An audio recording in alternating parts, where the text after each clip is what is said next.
ایک دفعہ کا ذکر ہے، کسی گاؤں کے اندر ایک غریب پریوار رہا کرتا تھا۔ راجو کا ابا انتہائی چڑچڑا تھا غربت کے مارے۔ راجو کی ڈیمانڈ تھی کہ ابا ہم کیوں امیر نہیں بن سکتے؟ ہمارے گھر میں کیوں آسائشیں نہیں ہیں؟ آپ کیوں کھیتی باڑی کرتے ہیں؟ آپ کوئی دوسرا کام کیوں نہیں ڈھونڈتے جس سے ہمارے گھر کے حالات اچھے ہوں؟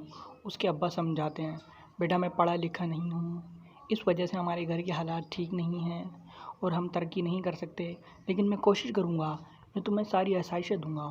اس کی بیوی بھی اس سے ناراض ہوتی ہے اور اس پہ کافی غصہ کرتی ہے کہ تم نے آج تک زندگی میں کچھ کیا ہی نہیں، ہماری اولاد بھی بیکار گھوم رہی ہے، اس وجہ سے تمہیں کچھ کرنا چاہیے۔ راجو جب اپنے دوست کے گھر کی طرف جاتا، وہاں پر بہت امیر امیر لوگوں کے بنگلے دیکھتا اور حیران رہ جاتا اور ڈپریشن میں مبتلا ہو جاتا۔ جب یہ لوگ اتنے امیر ہو سکتے ہیں تو ہم کیوں نہیں ہو سکتے؟ یہ بھی اسی دھرتی کے اندر پیدا ہوئے ہیں، یہ بھی ہمارے جیسے انسان ہیں۔ وہ دوست کے گھر کے اندر جاتا، ان کی فیملی کو دیکھ کے جاتا، ان کی فیملی کے پاس ہر سہولت موجود ہوتی ہے، ان کے گھر میں اے سی لگا ہوتا ہے، ان کے گھر میں فریج ہوتی ہیں اور وہ خوب ٹھاٹ بٹھاٹ زندگی جی رہے ہوتے ہیں۔ تو اس وجہ سے راجو اپنے آپ کو کوستا اور کہتا، آج ہی میں اپنے گھر جا کر اپنے ماں باپ سے ضد کروں گا کہ وہ بھی ہماری طرح اسی طرح عالیشان بنگلہ بنوا کر دیں اور ہمارے گھر میں بھی آسائشیں پیدا کریں تاکہ میں بھی امیر ہو جاؤں۔ رات کو گھر کے ایک کمرے میں راجو اپنی خالہ اور امی سے وہی بات دہراتا کہ ہم امیر ہیں، کب تک ہم اسی طرح بیکار کی زندگی جیتے رہیں گے؟ راجو کی امی اس کو سمجھاتی، بیٹا یہ کچھ وقت کی بات ہے، انسان شروع کے اندر جب شادی کرتا ہے اس کے گھر پہ حالات کچھ ایسے ہوتے ہیں، اس کے گھر پہ بچے پیدا ہوتے ہیں، کافی خرچہ ہوتا ہے، انسان غریبی کی زندگی بھی تھوڑی جیتا ہے، پھر امیری بھی آتی ہے۔ ایک دفعہ راجو گھر کے اندر داخل ہوتا ہے، اس کی امی خوشی خوشی بتاتی ہیں کہ اس کے ابا کی سرکاری نوکری لگ گئی ہے، وہ پولیس میں بھرتی ہو گئے ہیں۔ راجو خوشی خوشی امی کی طرف آتا ہے اور وہ کہتا ہے کہ واقعی یہ سچ ہے، یہ تو بہت اچھی بات ہے، اب ہمارے ابا کی بھی سرکاری نوکری لگ گئی ہے، اب ہمارے بھی حالات بدلیں گے۔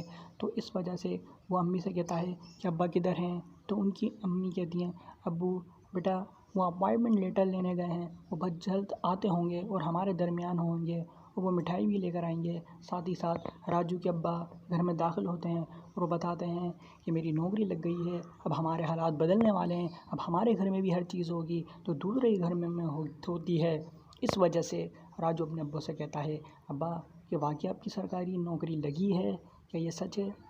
لیکن راجو کے ابا کو شک پڑ جاتا ہے کہ راجو سمجھ رہا ہے کہ وہ جھوٹ بول رہے ہیں، حالانکہ ان کی نوکری نہیں لگی تھی، وہ جھوٹ موٹ سرکاری آفیسر کا وردی پہن کر آئے تھے، وہ جھوٹ موٹ نوکری پہ جائیں گے، ان کا خیال تھا وہ پبلک سے کھڑے ہو کر پولیس سے چھپ کر مال جمع کریں گے۔ وہ بنگلے والی سوسائٹی میں پہنچ جاتے ہیں اور لوگوں سے بتاتے ہیں کہ میں پولیس والا ہوں، تو لہٰذا مجھے پیسے دیے جائیں کیونکہ میں تمہاری سیکیورٹی کی ذمہ داری ادا کر رہا ہوں۔ جس پر وہاں کے رہائشی ان سے کہتے ہیں، آپ کیسے پولیس والے ہو اور کیوں ہم سے پھتہ وصولی کر رہے ہو؟ اس پر وہ کہتے ہیں کہ میں پولیس والا ہوں، میں تم سے پیسے لے سکتا ہوں، تو اس وجہ سے تم لوگ مجھے پیسے دے سکتے ہو۔ لیکن اتفاق سے راجو کے ابا سے وہیں پر گولی چل جاتی ہے اور وہاں پر موجود لڑکا جو امیروں کی اولاد تھا، امیر بابوں کی اولاد تھا، ایک سیٹ کا بیٹا تھا، اس کے اچانک گولی لگ جاتی ہے اور وہ وہیں پر ہی ڈھیر ہو جاتا ہے۔ اسی پریشانی میں پولیس والا گھبرائے ہوئے گھر میں آ کر بیٹھ جاتا ہے اور سیٹھ صاحب کے آدمی جو انتہائی سرکاری آفیسر بھی تھے، وہ راجو کے ابو کے گھر پر چھاپا مارتے ہیں اور ان سے پوچھتے ہیں کہ تم نے کس کو قتل کیا؟ وہ اپنے بے ہوشی ہونے کا ناٹک کرتے ہیں، لیکن وہ کہتے ہیں کہ تمہاری یہ ناٹک بازی اب نہیں چلے گی، تمہیں جواب دینا ہوگا، تم نے آخر اس کو قتل کیوں کیا؟ تم تو پولیس والے بھی نہیں ہو۔ تو وہ کہتا ہے میں نے کب قتل کیا؟ وہ صاف صاف انکار کر دیتا ہے۔ اسی دوران ان کی آپس میں ہاتھا پائی ہوتی ہے اور وہ کہتا ہے میں تمہیں جان سے مار دوں گا، جبکہ راجو کے ابا پولیس والے کہتے ہیں میں ایسا نہیں کیا، میں نے ایسا بالکل نہیں کیا، یہ جھوٹا الزام ہے، کیا تم نے دیکھا ہے؟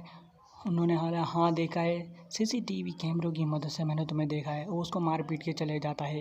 ایک دفعہ راجو کے ابا دوسرے گاؤں میں ڈیوٹی دے رہے ہوتے ہیں تو وہی سیٹھ صاحب کا آدمی وہاں پر آ جاتا ہے اور بندوق لے کر وہ کہتا ہے کہ اب تمہارا قتل کا منصوبہ بن چکا ہے، لہٰذا اب تم یہاں سے فٹافٹ اس دنیا سے چلے جاؤ کیونکہ میں نے تمہیں قتل کرنے کا فیصلہ کر لیا ہے۔ وہ اس کو وہیں جان سے مار دیتا ہے، لہٰذا برے کام کا برا انجام۔